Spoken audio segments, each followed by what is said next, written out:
आती पई है। ਇਹਦਾ मतलब ये हो गया कि भी ਜਦੋਂ ਐਲਫਾ ਪਾਰਟੀਕਲ ਨਿਊਕਲੀਅਸ ਚੋਂ ਬਾਹਰ ਨਿਕਲ ਕੇ ਆਣਾ ਤੇ ਮੇਜਰ ਪੋਰਸ਼ਨ એનર્ਜੀ ਦਾ ਜਿਹੜਾ ਹੋਏਗਾ ਉਹ ਐਸ ਸੱਚ ਐਲਫਾ ਪਾਰਟੀਕਲ ਕੋ ਹੋਏਗਾ। क्या ਇੰਨੀ ਗੱਲ ਕਲੀਅਰ ਹੈ ਸਾਰਿਆਂ ਨੂੰ? यस yes ਹੁਣ ਇਸੇ ਤੋਂ ਅੱਗੇ ਗੱਲ ਕੰਟੀਨਿਊ ਕਰ ਰਹੇ ਹਾਂ। ਸੋ ਜਦੋਂ ਐਲਫਾ ਪਾਰਟੀਕਲ ਕੋ ਮੇਜਰ ਅਮਾਉਂਟ ਆਫ એનર્ਜੀ ਆ ਅਸੀਂ ਕਹਿੰਦੇ ਕਿ ਉਸ ਮੂਵਮੈਂਟ ਤੇ ਅਸੀਂ ਐਲਫਾ ਪਾਰਟੀਕਲ ਦੀ ਕਿਨੈਟਿਕ એનર્ਜੀ ਮੇਜਰ ਕਰ ਦੇਗੇ। हर मूवमेंट ते जो भी असी एल्फा पार्टिकल की किनेटिक एनर्जी मेजर की, ठीक है, तो जेडी रिएक्शन दे अंदर टोटल एनर्जी निकली, ठीक है, ये टॉपिक बुक दे विचों पढ़ने एक बार सारे या नोट्स जेडे भेजे तुहानू। जो असी एल्फा पार्टिकल की किनेटिक एनर्जी मेजर की ते most of the cases they अंदर एल्फा पार्टिकल की किनेटिक एनर्जी जेडी है ना वो 4 to 9 मेगा इलेक्ट्रॉन वोल्ट दे विच आई है। मतलब ये पहली चीज ये कही जिन्नी भी रिएक्शन की टोटल एनर्जी आ उदा ऑलमोस्ट 99% एनर्जी एल्फा को आ। जे मान लो रिएक्शन की total energy 4.1 mega electron volt निकली तो इस मतलब 4 मेगा इलेक्ट्रॉन वोल्ट के अंदर जी एल्फा को होगी। जे 7.2 मेगा इलेक्ट्रॉन वोल्ट टोटल निकली तो 7 एल्फा को होगी।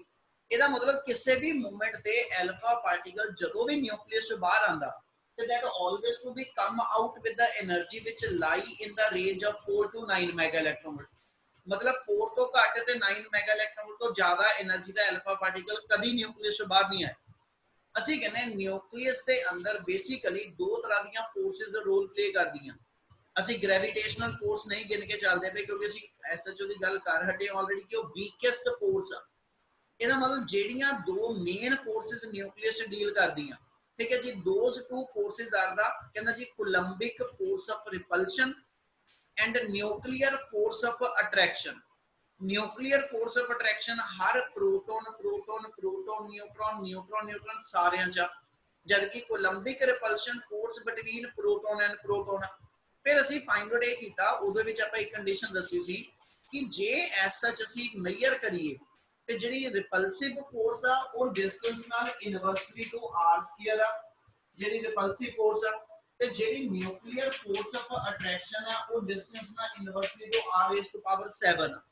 ਇਹਦਾ ਮਤਲਬ ਜੇ ਦੋ ਨਿਊਕਲੀਅਨ ਦੇ ਵਿਚਲਾ ਗੈਪ ਜਿਹੜਾ ਵਾ, ਜੇ ਦੋ ਨਿਊਕਲੀਅਨ ਦੇ ਵਿਚਲਾ ਗੈਪ ਜਿਹੜਾ ਉਹ ਨਿਊਕਲੀਅਸ ਦੇ ਰੇਡੀਅਸ ਦੇ ਬਰਾਬਰ ਜਾਂ ਤੋਂ ਜ਼ਿਆਦਾ ਹੋਣਾ ਸ਼ੁਰੂ ਹੋ ਗਿਆ। मतलब जिदा आ मेरे को कोई न्यूक्लियस होवे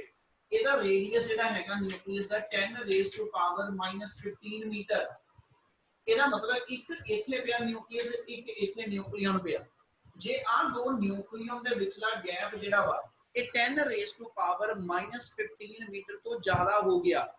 ਠੀਕ ਹੈ ਜੀ, ਤੇ ਅਸੀਂ ਆਬਜ਼ਰਵ ਕਰਦੇ ਹਾਂ ਕਿ ਵੀ ਇਹਨਾਂ ਵਿੱਚ ਜਿਹੜੀ ਰਿਪਲਸਿਵ ਫੋਰਸ ਆ ਉਹਦਾ ਇਫੈਕਟ ਸਟਰੋਂਗਰ ਹੋਣਾ ਸ਼ੁਰੂ ਹੋ ਜਾਂਦਾ ਤੇ ਜਿਹੜੀ ਨਿਊਕਲੀਅਰ ਫੋਰਸ ਆਫ ਅਟਰੈਕਸ਼ਨ ਉਹ ਵੀਕ ਹੋ ਜਾਂਦੀ।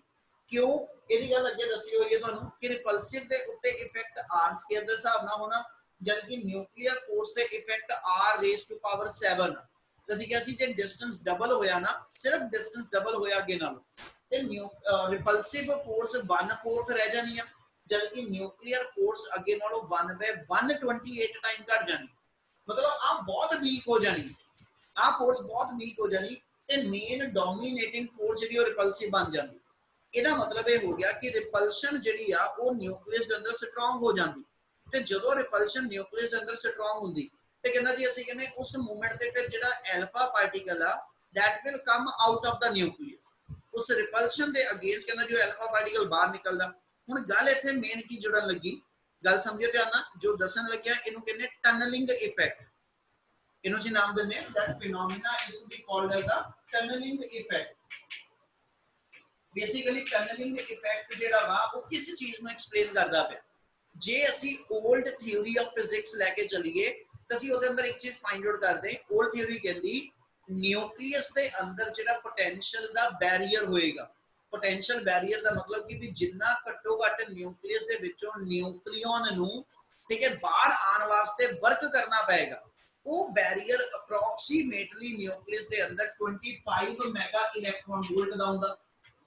ਇਹਦਾ ਮਤਲਬ ਜੇ ਕੋਈ ਵੀ ਐਲਫਾ ਪਾਰਟੀਕਲ ਨਹੀਂ ਆ, ਕਿਸੇ ਵੀ ਪਾਰਟੀਕਲ ਨੇ ਨਿਊਕਲੀਅਸ ਤੋਂ ਬਾਹਰ ਆਣਾ ਤੇ ਘੱਟੋ ਘੱਟ ਉਹਨੂੰ 25 ਮੈਗਾ ਇਲੈਕਟ੍ਰੋਨ ਵੋਲਟ ਦੇ ਬਰਾਬਰ ਜਿਹੜਾ ਨਾ ਬੈਰੀਅਰ ਫੇਸ ਕਰਨਾ ਪੈਣਾ। ਜਦਕਿ ਅਸੀਂ ਫਾਈਂਡ ਆਊਟ ਕਰਦੇ ਪਏ ਕਿ ਜਿਹੜੇ ਐਲਫਾ ਪਾਰਟੀਕਲ ਨਿਊਕਲੀਅਸ ਤੋਂ ਬਾਹਰ ਨਿਕਲਦੇ ਆ ਹਨਾ, they are coming out with ਕਹਿੰਦਾ ਜੀ only 4 to 9 mega electron volt energy. ਇਹਦਾ ਮਤਲਬ ਐਲਫਾ ਪਾਰਟੀਕਲ ਦੀ એનર્ਜੀ ਬਹੁਤ ਘੱਟ ਆ, ਜਦਕਿ ਜਿਹੜੇ ਬੈਰੀਅਰ ਨੂੰ ਉਹਨਾਂ ਨੇ ਫੇਸ ਕਰਨਾ ਸੀ ਉਹ ਤਾਂ 25 ਮੈਗਾ ਇਲੈਕਟ੍ਰੋਨ ਵੋਲਟ ਦਾ ਸੀ। क्लासिकल फिजिक्स के अकॉर्डिंग ਅਸੀਂ ਫਿਰ डिफाइन करते हैं या तो अल्फा डिके पॉसिबल ही नहीं, क्योंकि 4 to 9 mega electron volt energy लेके मैं 25 मैगा इलेक्ट्रॉन वोल्ट का बैरियर नहीं क्रॉस कर सकता। ਇਹਦਾ मतलब हो गया कि भी एसएच फिर 25 mega electron volt barrier J 4 to 9 ਨਾਲ नहीं क्रॉस ਹੁੰਦਾ, या तो फिर अल्फा डिके नहीं ਹੁੰਦਾ ਪਿਆ, या तो फिर अल्फा डिके नहीं हो रहा न्यूक्लियस अंदर। पर प्रैक्टिकली ਅਸੀਂ ऑब्जर्व करते पे रेडियो एक्टिव प्रोसेस च अल्फा डिके ਹੁੰਦਾ, ਇਹਦਾ मतलब अल्फा पार्टिकल न्यूक्लियस से बाहर पे आ रहा। पर क्लासिकल फिजिक्स ਇਹਦੀ ਕੋਈ एक्सप्लेनेशन ਜਿਹੜੀ ਉਹ ਸਾਨੂੰ डिफाइन नहीं कर पाई। फिर मॉडर्न फिजिक्स ਦੇ ਅੰਦਰ ਆ ਕੇ ਕੁਆਂਟਮ ਮਕੈਨਿਕਸ ਦੇ ਅੰਦਰ ਆ ਕੇ ਅਸੀਂ ਐਸਐਚ डिफाइन ਕੀ ਕੀਤਾ ਕਿ ਜਦੋਂ ਨਿਊਕਲੀਅਸ ਦੇ ਅੰਦਰ ਅਲਫਾ ਪਾਰਟੀਕਲ ਜਿਹੜਾ ਪ੍ਰੈਜ਼ੈਂਟ ਹੈਗਾ ਹੈ ਨਾ, ਇਹ ਇੰਡੀਪੈਂਡੈਂਟ ਆਪਣਾ ਨਿਊਕਲੀਅਸ ਦੇ ਅੰਦਰ ਜਦੋਂ ਐਗਜ਼ਿਸਟ ਕਰਦਾ ਪਿਆ ਤੇ ਇਹਨੇ ਜਦੋਂ ਨਿਊਕਲੀਅਸ ਦੇ ਵਿੱਚੋਂ ਬਾਹਰ ਆਣਾ ਤੇ ਬੇਸਿਕਲੀ ਨਿਊਕਲੀਅਸ ਦੇ ਅੰਦਰ ਅਲਫਾ ਪਾਰਟੀਕਲ ਦੇ ਟਰੈਵਲ ਕਰਨ ਦੀ ਜੇ ਮੈਂ ਸਪੀਡ ਲਿਖਾਂ तो कहना जी 10 रेज़ टू पावर 7 मीटर पर सेकंड, यानी अल्फा पार्टिकल की वेलोसिटी न्यूक्लियस के अंदर 10 रेज़ टू पावर 7 मीटर पर सेकंड, मतलब एक सेकंड के अंदर alpha particle 10 raise to power 7 metre दूर जा सकता, जबकि अल्फा पार्टिकल जे न्यूक्लियस के सेंटर तो ਇਹਦੀ ਬਾਉਂਡਰੀ तक यानी रेडियस के बराबर उन्हें डिस्टेंस कवर करना, ਉਹਦਾ टाइम कटो कहना जी कितना लगता। ਤੇ ਜੇ ਅਸੀਂ ਆ ਕਹਿੰਦੇ ਪਏ 10 ਰੇਜ਼ ਟੂ ਪਾਵਰ, ਜੇ ਅਸੀਂ ਆ ਕਹਿ ਰਹੇ ਹਾਂ 10 raise to power 7 metre cover ਕਰਨ ਲਈ 1 ਸੈਕਿੰਡ ਲੱਗਦੇ ਆ, ਤੇ 10 raise to power -15 metre cover ਕਰਨ ਲਈ 1 10 raise to power -15 over 10 raise to power 7 solve ਕਰਾਂ ਤੇ 10 ਰੇਜ਼ ਟੂ ਪਾਵਰ -22 ਸੈਕਿੰਡ, यानी एक अल्फा पार्टिकल नो न्यूक्लियस दे सेंटर तो चल के किसी भी पासे बाउंड्री नु क्रॉस करन लगे जिहड़ा टाइम लगदा वो 10 रेज़ टू पावर -22 सेकंड। ये आया time period, time taken to move from centre of the nucleus to any of the side. इथों चल के इथे वजन नु, इथों चल के इथे स्ट्राइक करन, इथों चल के इथे तक स्ट्राइक करन, ठीक है जी। उन्होंने 10 रेज़ टू पावर -22 सेकंड लगदे। ਤੇ ਜੇ ਇਹ ਟਾਈਮ ਪੀਰੀਅਡ ਬਣਿਆ, ਜੇ ਇਹ ਟਾਈਮ ਪੀਰੀਅਡ ਬਣਿਆ, ਇਹਦੀ ਫ੍ਰੀਕੁਐਂਸੀ ਕਹਾਂ which is the reciprocal of time period, ਤੇ ਉਹਦੀ ਫ੍ਰੀਕੁਐਂਸੀ ਆ ਗਈ 10 ਰੇਜ਼ ਟੂ ਪਾਵਰ 22 ਪਰ ਸੈਕਿੰਡ। ਇਹਦਾ ਮਤਲਬ ਹੈ ਅਲਫਾ ਪਾਰਟੀਕਲ ਨੇ ਇੱਕ ਸੈਕਿੰਡ ਦੇ ਅੰਦਰ, ਅਲਫਾ ਪਾਰਟੀਕਲ ਨੇ ਇੱਕ ਸੈਕਿੰਡ ਦੇ ਅੰਦਰ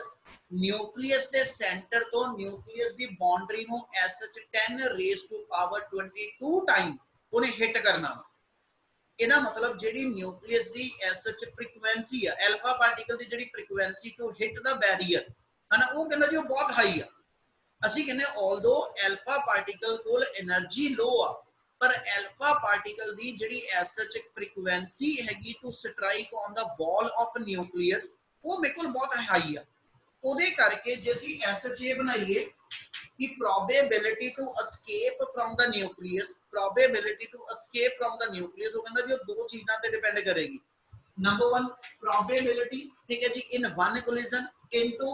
कहना जी number of collision per second, यानी उन्होंने सी फ्रीक्वेंसी कहने हैं। एक बारी जो न्यूक्लियस की बाउंड्री पे हिट करता, ठीक है, वो प्रोबेबिलिटी कहना जी नहीं मेरे को एसएच पी आ, ते एक सेकंड दे अंदर उन्हें न्यूक्लियस की वॉल दे उत्ते, न्यूक्लियस की बाउंड्री दे उत्ते 10 रेज़ टू पावर 22 टाइम जाके उन्हें हिट करना। वो कहना जो इन्नी हाई प्रोबेबिलिटी होएगी, ठीक है, इन्नी हाई फ्रीक्वेंसी होएगी, तो इस फ्रीक्वेंसी ते हाई होने करके probability to escape from the nucleus वो बहुत हाई हो जाती, जिदे करके कहना जी एसएच अल्फा पार्टिकल की करेगा जे वो उस पोटेंशियल बैरियर नु जंप करके क्रॉस नहीं कर सकता, कहना then it will make a tunnel through the कहना जी बैरियर,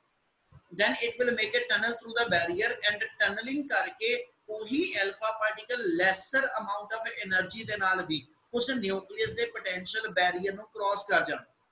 यानी 4 to 9 mega electron volt alpha particle ਦੀ એનર્ਜੀ ਆ, ਠੀਕ ਹੈ। ਔਰ ਇੰਨੀ એનર્ਜੀ ਨਾਲ ਕਲਾਸਿਕਲ ਫਿਜ਼ਿਕਸ ਕਹਿੰਦੀ ਸੀ ਅਲਫਾ ਪਾਰਟੀਕਲ ਨਿਊਕਲੀਅਸ ਤੋਂ ਨਹੀਂ ਐਸਕੇਪ ਕਰ ਸਕਦਾ, ਠੀਕ ਹੈ। ਪਰ ਉਹਨੇ ਫਿਰ ਟਨਲਿੰਗ ਇਫੈਕਟ ਨਾਲ ਇਹ ਐਕਸਪਲੇਨ ਕੀਤਾ ਕਿ ਟਨਲਿੰਗ ਇਫੈਕਟ ਇਹ ਦੱਸਦਾ कि जे मैं एक हाइट ਨੂੰ क्रॉस नहीं कर सकता पर मैं ਉਹਦੇ थ्रू टनल बना के कहना जी निकल सकता। इन द सिमिलर वे जे alpha particle low amount of energy ਦਾ ਵੀ ਹੈਗਾ ਤੇ ਉਹਨੇ ਲੋ ਅਮਾਉਂਟ ਆਫ એનર્ਜੀ ਦੇ ਨਾਲ ਬਾਰ-ਬਾਰ ਨਿਊਕਲੀਅਸ ਦੀ ਬਾਉਂਡਰੀ ਦੇ ਉੱਤੇ ਜਾ ਕੇ ਸਟ੍ਰਾਈਕ ਕਰਨਾ ਤੇ ਉਹਦੀ ਪ੍ਰੋਬੇਬਿਲਿਟੀ ਟੂ ਕਹਿੰਦਾ ਜਿਹੜੀ ਹੋਏਗੀ ਸਟ੍ਰਾਈਕ ਕਰਨ ਦੀ ਹੈਨਾ ਉਹ ਬਹੁਤ ਹਾਈ ਆ। ਇਸ ਲਈ ਨਿਊਕਲੀਅਸ ਦੇ ਵਿੱਚੋਂ ਉਹਦੇ ਬਾਹਰ ਨਿਕਲਣ ਦੀ ਪ੍ਰੋਬੇਬਿਲਿਟੀ ਟਨਲ ਬਣਾ ਕੇ ਕਹਿੰਦਾ ਜੀ ਉਹ ਬਹੁਤ ਹਾਈ ਆ। ਇਸ ਲਈ alpha particle with lesser amount of energy ਵੀ ਠੀਕ ਹੈ ਜੀ ਉਸ ਬਾਉਂਡਰੀ ਨੂੰ ਕ੍ਰਾਸ ਕਰਦਾ ਤੇ ਫਿਰ ਜਿਹੜੇ ਮੈਕੈਨਿਜ਼ਮ ਨਾਲ ਅਸੀਂ ਉਹਦੀ ਐਸਐਚ ਨਿਊਕਲੀਅਸ ਤੋਂ ਬਾਹਰ ਆਉਣ ਦੀ ਸਾਰੀ ਕਹਿੰਦਾ ਜੀ ਐਸਐਚਓ ਦੀ ਕਹਾਣੀ ਬਣਾਣੇ ਉਹਨੂੰ ਅਸੀਂ ਨਾਮ ਦਿੰਦੇ that is called as a tunnelling effect of nucleus. क्या आ सारा अल्फा डीके का प्रोसेस समझ आया? यस सर स्मॉल पी क्या है? एक बारी दी प्रोबेबिलिटी वॉल ਨੂੰ ਹਿੱਟ ਕਰਨ ਦੀ ਇੱਕ ਪ੍ਰੋਬੇਬਿਲਿਟੀ ਇੱਕ ਟਾਈਮ ਦੀ ਕਿੰਨੀ ਉਹਨੂੰ p ਮੰਨ ਲਿਆ ਕਿੰਨੀ ਵਾਰੀ ਇੱਕ ਸੈਕਿੰਡ ਹਿੱਟ ਕਰੂਗਾ ਉਹਦੀ ਫ੍ਰੀਕੁਐਂਸੀ ਹੋਗੀ ਤੇ ਮਿਲਾ ਕੇ ਜਿਹੜੀ total probability to escape from nucleus ਉਹ ਮੇਰਾ ਕੈਪੀਟਲ P। क्या इतना क्लियर है जी सारे नु? Yes, sir. यस सर वो बीटा डीके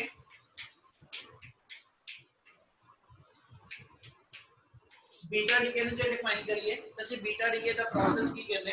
ਜਦੋਂ ਕਿਸੇ ਨਿਊਕਲੀਅਸ ਦੇ ਵਿੱਚੋਂ ਦੀ बीटा ਪਾਰਟੀਕਲ ਦੀ ਐਮਿਸ਼ਨ ਹੋਏਗੀ ਹਨਾ ਅਸੀਂ ਕਹਿੰਦੇ ਜੀ that process is called the beta decay. उस इंस्टेंट ਅਸੀਂ ਡਿਫਾਈਨ ਕਰਦੇ ਹਾਂ ਕਿ ਵੀ बीटा डीके ਪ੍ਰੋਸੈਸ ਦੇ ਅੰਦਰ ਜਿਹੜਾ ਮੇਰਾ पेरेंट न्यूक्लियस होएगा उन्हें ऐसा एक पार्टिकल एमिट करना whose charge is similar to that of electron ठीक है और ਇਹਦਾ एटॉमिक नंबर ਜਿਹੜਾ होएगा that is increase by 1 यानी डॉटर न्यूक्लियस ਦਾ एटॉमिक नंबर 1 इंक्रीज करेगा मास नंबर रिमेन अनचेंज क्योंकि एटॉमिक नंबर बदल गया इस करके एलिमेंट भी बदल गया इसलिए ਅਸੀਂ ਕਹਿੰਦੇ ਜਿਹੜਾ डॉटर न्यूक्लियस होएगा that is separate from that of the parent nucleus. और इस प्रोसेस के अंदर फिर सेम वैल्यू लिखांगा some q value of energy is to be produced. ਹੁਣ ਜਦੋਂ ਐਸਐਚ ਰਿਐਕਸ਼ਨ ਅਸੀਂ ਕੈਰੀਡ ਆਊਟ ਕਰਦੇ ਆ ਕਿਸੇ ਵੀ ਨਿਊਕਲੀਅਸ ਦਾ ਜਦੋਂ ਬੀਟਾ ਡਿਕੇ ਹੋਏਗਾ ਮਤਲਬ ਉਹਦੇ ਚੋਂ ਬੀਟਾ ਪਾਰਟੀਕਲ ਦੀ ਐਮਿਸ਼ਨ ਹੋਏਗੀ ਤੇ again it must obey the 4 fundamental law conservation of energy conservation of charge linear momentum ਤੇ ਐਂਗੂਲਰ ਮੋਮੈਂਟਮ। ਹੋਇਆ क्या ਜਦੋਂ ਅਸੀਂ ਐਸਐਚ ਇਸ ਬੀਟਾ ਡਿਕੇ ਨੂੰ ਸਟੱਡੀ ਕਰਨਾ ਸ਼ੁਰੂ ਕੀਤਾ ਔਰ ਇਸ ਰਿਐਕਸ਼ਨ ਦੇ ਅੰਦਰ ਫਿਰ ਉਹੀ ਸੇਮ ਚੀਜ਼ ਆ ਜਿਹੜਾ ਇਹਦਾ ਮੇਰਾ ਪੇਰੈਂਟ ਪਾਰਟੀਕਲ ਆ ਇਹਦਾ ਜਿਹੜਾ ਮਾਸ ਨੰਬਰ ਆ ਤੇ ਜਿਹੜਾ ਇਹਦਾ ਮਾਸ ਨੰਬਰ ਆਲਮੋਸਟ ਸੇਮ ਆ ਮਤਲਬ ਜਿੰਨਾ ਕ ਆ ਨਿਊਕਲੀਅਸ ਹੈਵੀ ਹੋਏਗਾ ਐਗਜ਼ੈਕਟਲੀ ਉਨਾ ਕ ਆ ਵੀ ਹੈਵੀ ਹੈਗਾ ਠੀਕ ਹੈ ਜੀ। ਐਸਐਚ ਇਹਨਾਂ ਦੋਨਾਂ ਦੇ ਵਿੱਚ ਮੇਰੇ ਕੋਲ ਕੋਈ ਮਾਸ ਦਾ ਬਹੁਤਾ ਫਰਕ ਨਹੀਂ ਕਿਉਂਕਿ ਮਾਸ ਨੰਬਰ ਦੋਨਾਂ ਦਾ ਸੇਮ इसलिए ऑलमोस्ट उतना ही हैवी डॉटर न्यूक्लियस है जितना हैवी मेरा पेरेंट न्यूक्लियस है। तो जे पेरेंट न्यूक्लियस मेरे को जे पेरेंट न्यूक्लियस अल्फा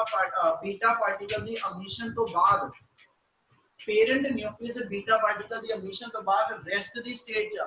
है ना तो जेड़ा डॉटर न्यूक्लियस होएगा it should move in opposite direction ठीक है। एदा मोमेंटम बराबर है पर ਇਹਦਾ ਮਾਸ ਬਹੁਤ ਲਾਈਟ ਹੋਣ ਕਰਕੇ ਇਹ ਬਹੁਤ ਹਾਈ ਵੈਲੋਸਿਟੀ ਨਾਲ ਨਿਕਲੇ ਠੀਕ ਹੈ ਜਦਕਿ ਜਿਹੜਾ ਡਾਟਰ ਨਿਊਕਲੀਅਸ ਹੋਏਗਾ ਆਲਮੋਸਟ ਇਹ ਉਨੇ ਹੀ ਕਹਿੰਦਾ ਜੀ ਰੈਸਟ ਦੀ ਸਟੇਟ ਚ ਜਿੰਨਾ ਮੇਰਾ ਆ ਪੇਰੈਂਟ ਨਿਊਕਲੀਅਸ ਆ। क्या चलो इन्हीं ਗੱਲ समझ आई? Yes sir. ਹੁਣ ਜੇ ਪੇਰੈਂਟ ਨਿਊਕਲੀਅਸ ਤੇ daughter nucleus almost same rest ਦੀ ਸਟੇਟ ਚ ਉਹ ਕਹਿੰਦਾ ਇਹਦਾ ਮਤਲਬ most portion of the energy यानी maximum portion of the energy ठीक है during the reaction should be possessed by the beta particle. फिर वही लाइन लवांगा कि जे रिएक्शन दी total Q value 10 mega electron volt है ते ऑलमोस्ट 10 दी 10 मेगा इलेक्ट्रॉन वोल्ट एनर्जी जेडी है it should possessed by the beta particle. ਇਹਦਾ ਮਤਲਬ ਜਦੋਂ ਅਸੀਂ ਐਸਐਚ ਕਿਸੇ ਨਿਊਕਲੀਅਸ ਦੇ ਵਿੱਚੋਂ ਬੀਟਾ ਡਿਕੇ ਸਟੱਡੀ ਕਰਾਂਗੇ ਹਰ ਇਨਸਟੈਂਟ ਤੇ ਜਿਵੇਂ ਉਹ ਚੋਂ ਨਿਕਲਣ ਵਾਲੇ ਬੀਟਾ ਪਾਰਟੀਕਲ ਦੀ એનર્ਜੀ ਮੈਜ਼ਰ ਕਰਾਂ ਤੇ ਜਿਹੜੀ ਰਿਐਕਸ਼ਨ ਦੀ ਟੋਟਲ Q ਵੈਲਿਊ એનર્ਜੀ ਹੈ ਜੇ ਮੈਂ ਉਹ ਮੈਜ਼ਰ ਕਰਾਂ ਤੇ ਆਲਮੋਸਟ ਇਹ ਦੋਨੋਂ એનર્ਜੀ ਸੇਮ ਆਣੀਆਂ ਚਾਹੀਦੀਆਂ ਠੀਕ ਹੈ। ਪਰ ਐਕਸਪੈਰੀਮੈਂਟਲੀ ਜਦੋਂ ਅਸੀਂ ਇਹੀ ਸਾਰੀ ਚੀਜ਼ਾਂ ਕਰਦੇ ਗਏ ਅਸੀਂ ਮਿਲੀਅਨ ਆਫ ਪਾਰਟੀਕਲ ਦਾ ਬੀਟਾ ਡਿਕੇ ਸਟੱਡੀ ਕੀਤਾ ਤੇ ਉਹਨਾਂ ਸਾਰੇ ਪਾਰਟੀਕਲ ਦੇ ਬੀਟਾ ਡਿਕੇ ਦੀ ਸਟੱਡੀ ਤੋਂ ਬਾਅਦ ਅਸੀਂ ਇੱਕ ਗ੍ਰਾਫ ਪਲਾਟ ਕੀਤਾ ਠੀਕ ਹੈ ਜੀ। ਅਸੀਂ ਗ੍ਰਾਫ ਪਲਾਟ ਕੀਤਾ ਔਰ ਗ੍ਰਾਫ ਦੇ ਅੰਦਰ ਜਿਹੜੇ ਦੋ ਵੇਰੀਏਬਲ ਆ ਇੱਕ ਪਾਸੇ ਅਸੀਂ ਨੰਬਰ ਆਫ ਬੀਟਾ ਪਾਰਟੀਕਲਸ ਲੈ ਰਹੇ एक पास से नंबर ऑफ बीटा पार्टिकल्स ले रहे और दूसरे पास से एनर्जी ले रहे जिन्हों Q वैल्यू से कह रहे ठीक है, यानी JD reaction the beta particle the energy not Q value तो नहीं चलो कह रहे हैं हजे कोई कारण है ਜਿਹਦੇ ਕਰਕੇ ਹਟਾ ਰਹੇ ਹਾਂ ਜਿਹੜੀ એનર્ਜੀ बीटा पार्टिकल ਦੀ ਤੇ ਅਸੀਂ ਜਦੋਂ बीटा पार्टिकल ਦੀ એનર્ਜੀ ਤੇ ਉਹਨੇ એનર્ਜੀ ਵਾਲੇ बीटा पार्टिकल्स ਦੀ ਅਸੀਂ ਜੇ ਐਸਐਚ ਕਹਿੰਦਾ ਜੀ ਗ੍ਰਾਫ ਪਲਾਟਿੰਗ ਕਰੀਏ ਤੇ ਇਹਦੇ ਅੰਦਰ ਜਿਹੜਾ ਗ੍ਰਾਫ ਆਇਆ ਗ੍ਰਾਫ ਕੁਝ ਇਸ ਵੇ ਨਾਲ ਕਹਿੰਦਾ ਜੀ ਬਣ ਕੇ ਆਇਆ ठीक है ग्राफ दी कर्व मेरे को कुछ इस वे ना करना जी बनदी पई और इस कर्व ਨੂੰ ਜੇ ਅਸੀਂ ਰੀਡ ਆਊਟ ਕਰਕੇ ਚੱਲੀਏ ਤੇ ਮੈਨੂੰ ਆ ਮਿਲਦਾ ਪਿਆ कि भी maximum number of beta particle ਜਿਹੜੇ ਨਿਕਲੂਗੇ यानी अपने को कुछ बीटा पार्टिकल जीरो एनर्जी ना निकले कुछ beta particle almost zero energy ना निकले ठीक है ਤੇ ਆਪਣੇ ਕੋਲ ਐਸ ਸੱਚ ਇੰਨੇ ਨੰਬਰ ਆਫ बीटा ਪਾਰਟੀਕਲਸ ਆ ਜਿਹਦੀ ਅਮਾਉਂਟ ਮੈਕਸਿਮਮ ठीक है ये एस एच मेरे को 2 मेगा इलेक्ट्रॉन वोल्ट 2 3 4 मैं अपने को तो सिर्फ वैल्यू दे रहा रिएक्शन दी क्यू वैल्यू मेरी 10 मेगा इलेक्ट्रॉन वोल्ट है रिएक्शन दी क्यू वैल्यू मेरी मान लो 10 मेगा इलेक्ट्रॉन वोल्ट है ਇਹਦਾ मतलब ये हो गया कि मैं ऑब्जर्व है ਕੀਤਾ मैक्सिमम टाइम ਜਿਹੜੇ beta particle during beta decay ਨਿਕਲਦੇ ਨਾ ਉਹਦੀ એનર્ਜੀ 2 मेगा इलेक्ट्रॉन वोल्ट ਆਂਦੀ ਪਈ हां ਕਿਸੇ ਰਿਐਕਸ਼ਨ ਦੇ ਅੰਦਰ बीटा पार्टिकल ਜਿਹੜਾ ਵਾ ਉਹ 5 मेगा इलेक्ट्रॉन वोल्ट ਨਾਲ ਵੀ ਨਿਕਲੇ ठीक है जी कुछ केसेस के अंदर बीटा पार्टिकल जरा मेरे को 7 ना भी निकलिया ते कोई एक केस दे अंदर मेरे को बीटा पार्टिकल एदा दा भी आया जिदी energy almost 10 mega electron volt इस एनर्जी नु आ लास्ट पॉइंट दी एनर्जी नु ਅਸੀਂ ਨਾਮ ਦੇ ਦਿੰਨੇ ਇਹ एंड पॉइंट एनर्जी ਅਸੀਂ ਨਾਮ ਦਿੰਨੇ ਇਹ एंड पॉइंट एनर्जी ਆ एंड पॉइंट एनर्जी ਅਸੀਂ क्यू वैल्यू नु कह रहे हैं ਇਹਦਾ ਮਤਲਬ ਇਹ ਹੋਇਆ ਕਿ ਜਦੋਂ ਬੀਟਾ ਡਿਕੇ ਹੋਇਆ ठीक है जी जे 100 मैं बीटा डिके स्टडी कीते 100 ਦੇ ਵਿੱਚੋਂ ਮੈਂ 70 ਵਾਰੀ ਇਹ ਚੀਜ਼ ਨੋਟ ਕੀਤੀ ਕਿ ਵੀ बीटा ਪਾਰਟੀਕਲ ਜਿਹੜਾ ਨਾ ਉਹ 2 ਮੈਗਾ ਇਲੈਕਟ੍ਰੋਨ ਵੋਲਟ ਨਾਲ ਨਿਕਲਦਾ ਪਿਆ ਜਦਕਿ ਰਿਐਕਸ਼ਨ ਦੀ ਟੋਟਲ એનર્ਜੀ 10 ਵਾ ਇਹਦਾ ਮਤਲਬ ਮੇਰੇ ਕੋਲ ਜਿਹੜੀ ਫਿਰ ਜੇ ਐਸਐਚ એનર્ਜੀ ਦੀ ਮੈਂ ਅਮਾਉਂਟ ਲਵਾਂ ਤੇ એનર્ਜੀ ਤਾਂ ਦੋ ਜਣਿਆਂ ਨੇ ਸ਼ੇਅਰ ਕਰਨੀ ਹੈ ਜਾਂ ਤਾਂ ਮੇਰੇ ਕੋਲ बीटा ਪਾਰਟੀਕਲ ਕੋ એનર્ਜੀ ਹੋਏਗੀ ਜਾਂ ਮੇਰੇ ਡਾਟਰ ਨਿਊਕਲੀਅਸ ਕੋ पर डॉटर न्यूक्लियस ਅਸੀਂ ਨੋਟ ਕਰਕੇ ਦੇਖਦੇ ਪਏ ਆਲਮੋਸਟ ਰੈਸਟ ਦੀ ਸਟੇਟ 'ਚ ਆ ਇਹਦਾ ਮਤਲਬ ਉਹਦੇ ਕੋਲ ਤਾਂ 10 ਦੇ ਵਿੱਚੋਂ 0.1 ਮੈਗਾ ਇਲੈਕਟ੍ਰੋਨ ਵੋਲਟ એનર્ਜੀ ਹੈ ਸਿਰਫ ਇਹਦਾ ਮਤਲਬ ਇਹ 9.9 ਮੈਗਾ ਇਲੈਕਟ੍ਰੋਨ ਵੋਲਟ એનર્ਜੀ ਬੀਟਾ ਕੋ ਹੋਣੀ ਚਾਹੀਦੀ ਪਰ ਬੀਟਾ ਕੋ ਨਿਕਲਦੀ ਵੀ 2 ਮੈਗਾ ਇਲੈਕਟ੍ਰੋਨ ਵੋਲਟ ਕਹਿੰਦਾ ਜੀ where the rest of the energy will go ਬਾਕੀ ਦੀ એનર્ਜੀ ਮੇਰੀ ਕਿੱਥੇ ਗਈ ਇਹਦਾ ਮਤਲਬ ਜੇ ਇਹਨਾਂ ਦੋ ਪਾਰਟੀਕਲ ਕੋ ਹੀ ਸਾਰੀ એનર્ਜੀ ਆ ਤੇ where the rest of the amount of energy is to be there ਉਹਦੀ ਐਕਸਪਲੇਨੇਸ਼ਨ ਐਸ ਸੱਚ ਸਾਡੇ ਕੋਲ ਨਹੀਂ ਸੀਗੀ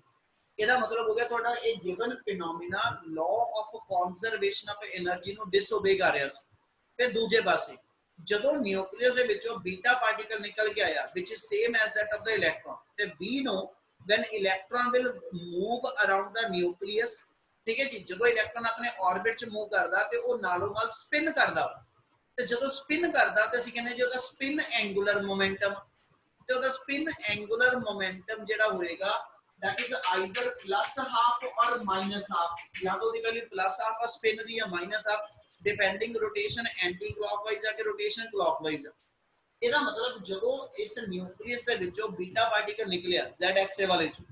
ਤੇ ਜਿੰਨੀ ਇਹਦੇ ਵਿੱਚ ਸਪਿਨ ਸੀਗੀ ਜਿੰਨੀ ਅਸੀਂ ਮੰਨਦੇ ਕਿ ਨਿਊਕਲੀਅਸ ਦੇ ਅੰਦਰ ਵੀ ਨਿਊਕਲੀਓਨ ਦੀ ਸਪਿਨ ਆ ਠੀਕ ਹੈ ਤੇ ਬੀਟਾ ਪਾਰਟੀਕਲ ਜਦੋਂ ਬਾਹਰ ਨਿਕਲ ਕੇ ਆਇਆ ਉਹਦੀ ਸਪਿਨ ਦੀ ਚੇਂਜ ਨਿਊਕਲੀਅਸ ਦੀ ਜਿਹੜੇ ਨਿਊਕਲੀਅਸ ਦੇ ਵਿੱਚੋਂ ਬੀਟਾ ਪਾਰਟੀਕਲ ਨਿਕਲਿਆ ਵਾ ਉਹਦੀ ਸਪਿਨ ਦੇ ਅੰਦਰ ਚੇਂਜ ਜਾਂ ਤਾਂ ਪਲੱਸ ਹਾਫ ਆਣੀ ਚਾਹੀਦੀ ਜਾਂ ਮਾਈਨਸ ਹਾਫ ਆਣੀ ਚਾਹੀਦੀ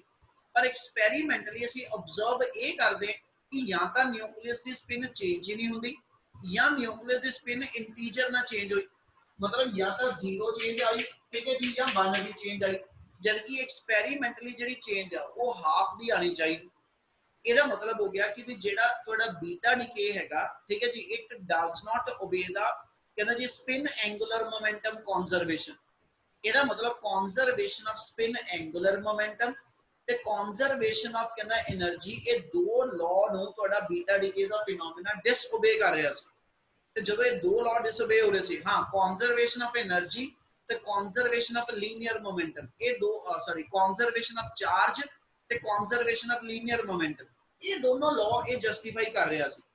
पर ਅਸੀਂ ਕੋਈ ਵੀ ਰਿਐਕਸ਼ਨ ਉਦੋਂ ਤੱਕ ਫਿਜ਼ੀਬਲ ਨਹੀਂ ਲੈਂਦੇ ਜਦੋਂ ਤੱਕ ਉਹ ਚਾਰੇ ਦੇ ਚਾਰੇ ਲਾਅ ਜਿਹੜੇ ਨੇ ਉਹਨੂੰ ਜਸਟੀਫਾਈ ਨਾ ਕਰੇ ਇੰਨੀ ਗੱਲ ਪਹਿਲਾਂ ਸਮਝ ਲੱਗੀ सर यस बोलो जी बोलो सर ये जो इंटीजर चेंज है स्पिन का वो न्यूक्लियस पेरेंट डॉटर न्यूक्लियस में है पेरेंट न्यूक्लियस दी चेंज ਜਿਹੜੀ ਆ ਜਦੋਂ ਪੇਰੈਂਟ ਨਿਊਕਲੀਅਸ ਦੇ ਵਿੱਚੋਂ ਬੀਟਾ ਪਾਰਟੀਕਲ ਨਿਕਲਿਆ ਤਾਂ ਚੇਂਜ ਉਹ ਚ ਆਣੀ ਕਿ ਡਾਟਰ ਚ ਆਣੀ? पेरेंट में। तो फिर डॉटर वाला क्यों कह रहे? तो मतलब स्पिन चेंज पेरेंट न्यूक्लियस के इंटीजर में होती है एक्सपेरिमेंटली। स्पिन चेंज मैं क्या या तो जीरो दी चेंज आती है इंटीजर च चेंज आती आ एक्चुअल च चेंज आई है तो जद कि जेडी चेंज आनी चाहिए क्योंकि बीटा पार्टिकल जेड़ा वा ओदी स्पिन प्लस हाफ होगी या माइनस हाफ होगी, ठीक है जी। ਇਹਦਾ मतलब चेंज ते हाफ दी होनी चाहिए। Yes sir. ਤੇ ਜਿਹੜੀ ਐਕਸਪੈਰੀਮੈਂਟਲੀ ਚੇਂਜ ਆ ਉਹ ਹਾਫ ਦੀ ਹੁੰਦੀ ਨਹੀਂ ਪਈ। ਇਹਦਾ ਮਤਲਬ ਹੋ ਗਿਆ ਕਿ ਤੁਹਾਡੇ ਦੋ ਲਾਅ ਜਿਹੜੇ ਨੇ ਉਹ ਐਸ ਐਚ ਇਸ ਰਿਐਕਸ਼ਨ ਚ ਡਿਸਓਬੇ ਹੁੰਦੇ ਪਏ, ਜਿਹਦੀ ਐਕਸਪਲੇਨੇਸ਼ਨ ਕਿਤੇ ਵੀ ਤੁਹਾਡੇ ਕੋਲ ਜਿਹੜੀ ਆ ਉਹ ਐਸ ਐਚ ਇਸ ਬੀਟਾ ਡੀਕੇ ਚ ਪਹਿਲਾਂ ਐਕਸਪਲੇਨ ਨਹੀਂ ਹੋ ਰਹੀ ਸੀ। ਫਿਰ ਬਾਅਦ ਦੇ ਵਿੱਚੋਂ ਅਸੀਂ ਇਹਦੇ ਨਾਲ ਇੱਕ ਥਿਊਰੀ ਜੋੜਦੇ ਹਾਂ which is to be called as a neutrino hypothesis. Neutrino hypothesis ਦੇ ਅਕੋਰਡਿੰਗਲੀ ਫਿਰ ਐਸ ਐਚ ਏ ਡਿਫਾਈਨ ਕੀਤਾ ਗਿਆ कि भी जदों न्यूक्लियस दे विच हुण मैं जिहदी गल नाल जोड़न लग्या वो टॉपिक किहड़ा वा +1 दे फर्स्ट चैप्टर च पढ़िया सी वीक न्यूक्लियर फोर्सेस, ठीक है। चार तरह दी फोर्सेस दसदा पिया, एक स्ट्रॉन्ग न्यूक्लियर फोर्स है, एक ग्रेविटेशनल आ,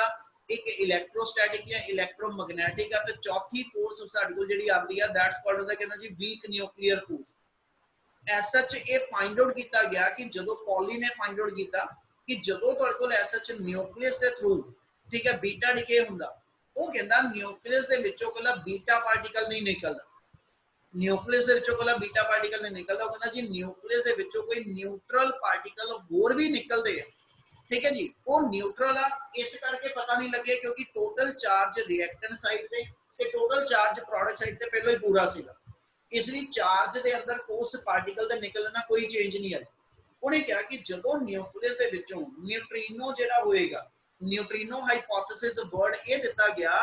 क्योंकि पहलो एक्सपेरिमेंटली न्यूट्रिनो नाम का पार्टिकल नहीं लभ्या सी, बाद दे विचों असीं इहनूं फाइंड आउट एक्सपेरिमेंटली कीता, इसलिए इहनूं उदों दी थ्योरी पुरानी दे अकॉर्डिंगली इहनूं असीं हाइपोथेसिस कहने पे कि उन्हें अपनी अजम्पशन ये दित्ती कि भी न्यूक्लियस दे अक्रॉस, ठीक है जी, जदों बीटा पार्टिकल निकल के आंदा ते बीटा पार्टिकल दे नाल नाल एस सच की होएगा वीक न्यूक्लियर फोर्सेस दे थ्रू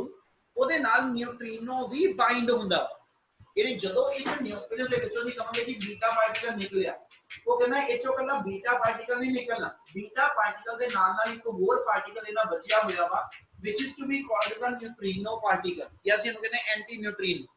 ਨਿਊਟ੍ਰੀਨੋ ਤੇ ਐਂਟੀ ਨਿਊਟ੍ਰੀਨੋ ਦੋ ਟਾਈਪ ਦੇ ਪਾਰਟੀਕਲ ਆ, ਉਹ ਅਸੀਂ ਇਦਾਂ ਦੱਸਿਆ ਕਰਾਂਗੇ ਅੱਗੇ ਜਾ ਕੇ ਕਿ ਅਸੀਂ ਬੀਟਾ ਨੈਗੇਟਿਵ ਡਿਕੇ ਲਵਾਂਗੇ ਕਿ ਬੀਟਾ ਪੋਜ਼ਿਟਿਵ। मतलब न्यू इथे जे मैं लवा ते मेरे टोटल चार्ज Z वा, मतलब Z total number of proton आ, ਇਹਦਾ मतलब इथे एक प्रोटॉन ਵਧਿਆ, ठीक है, पर मास नंबर पूरा ਤੇ मास नंबर पूरे ਦਾ मतलब ਇਹ ਆ ਕਿ ਇੱਕ ਨਿਊਟ੍ਰੋਨ ਪ੍ਰੋਟੋਨ ਚ ਕਨਵਰਟ ਹੋਇਆ।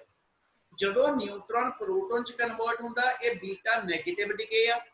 ਇਹ ਬੀਟਾ ਨੈਗੇਟਿਵ ਡਿਕੇ ਆ। ਤੇ ਜੇ ਮੇਰੇ ਕੋਲ ਪ੍ਰੋਟੋਨ ਨਿਊਟ੍ਰੋਨ ਚ ਬਦਲਦਾ ਹੋਇਆ ਤੇ ਅਸੀਂ ਕਹਿੰਦੇ ਬੀਟਾ ਪੋਜ਼ਿਟਿਵ, ਉਹਦੇ ਤੇ +1 0 ਲਵਾਂਗੇ। ਉਹਨੇ ਇੱਥੋਂ ਫਿਰ ਇਦਾਂ ਵਰਡ ਦਿੱਤੇ कि जो न्यूक्लियस दे विचों दी बीटा पार्टिकल दी एमिशन होएगी ते बीटा पार्टिकल दे नाल नाल एक एंटी न्यूट्रिनो जिहड़ा होएगा वो वीक न्यूक्लियर फोर्सेस दे नाल बीटा पार्टिकल नाल बजिया होया। ते जदों बीटा पार्टिकल न्यूक्लियस से बाहर निकलदा ते ओदे नाल नाल ही